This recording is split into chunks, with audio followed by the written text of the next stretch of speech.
در این درس سال 68 و 69 کار میکنیم. در رسم گرافیک وابستگی قوه به جسم گذاشته شده.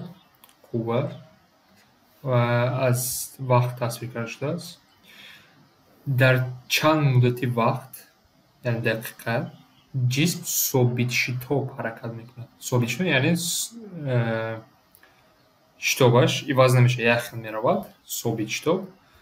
از روی فرمول نگاه کنیم. باید فرمول رو از نظر میذاریم. برای سال 69 هم دکار میشود. اگر قوه زیاد یا کم نشود، شتاب هم خیلی ثابت میرود. اگر قوه ثابت شود، شتاب هم ثابت میرود. اگر قوه زیاد شود، شتاب هم زیاد شود. اگر قوه کم شود، شتاب هم کم میشود. یعنی بین خود هم خیلی علاقه دارند که اینجا دیده میتونیم. یعنی با عددهای نگره وای کنیم. مثلا 20 نیوتن وای کنیم با ماسه 2، شتاب 10 میشود. 40 کنیم ماسه که وزن میشه، شتاب هم خیلی زیاد میشود. گرافیک نگاه کنیم. بین 9 و 1 قوه ما زیاد شده ایستاده است. یعنی در اینجا ثابت شتاب نمیشود. بین 1 و 2 قوه ما 30 است. یعنی در اینجا قوه ثابت است. بین 2 و 3 قوه ما کم شده میشود، کم شده رفته ایستاده است. و یعنی 2.5 بالا، حتی این 2.5 3 نه، بین 2 2.5 بین 2.5 و 3 این باز ثابت شتاب است. یعنی بین وقت‌های 1 و 2 یعنی 1 دقیقه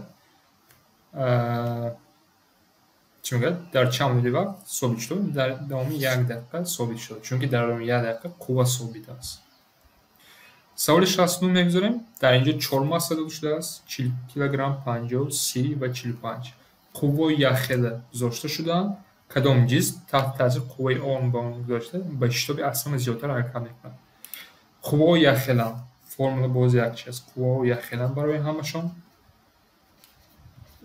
یعنی شما میتونید با عدد هم رفته میتونید. مثلا قوه چند باشد؟ 500 گوییم، یعنی یک رقمی شده میتوند، یگان رقم شده میتوند. یعنی قوه یخل باشد، یا کنیم مسا و حرکت شتاب اصلا کدامش کدام میشود؟ البته که مسه مایدترین، یعنی 30 کیلوگرم، این اصلا کدام. مثلا با عدد ها ممکن دشوار باشه برایشون. قوه بگذار یخل باشد چند باشد؟ 1000، مثلا 1000 نیوتن گیریم. بعد شتاب یکم چند میشه؟ شتاب یکم از روی این فرمول چی میشه؟ 1000 تقسیم 40. این به چند برابر است؟ به 25 متر یا چند باشد؟ ثانیه کوادرات. متر ثانیه کوادرات بیه. شتاب دوم چند میشد؟ قوه وزن میشد 1000 تقسیم 50. این چند میشد؟ 20 متر ثانیه کوادرات. شتاب سوم 1000 تقسیم 30. این چند میشه؟ 33.3 متر ثانیه کوادرات. و شتاب چهارم، یعنی شتاب چهارم این تقسیم باید کنیم 1000 تقسیم 45. بیاییم نام کنیم.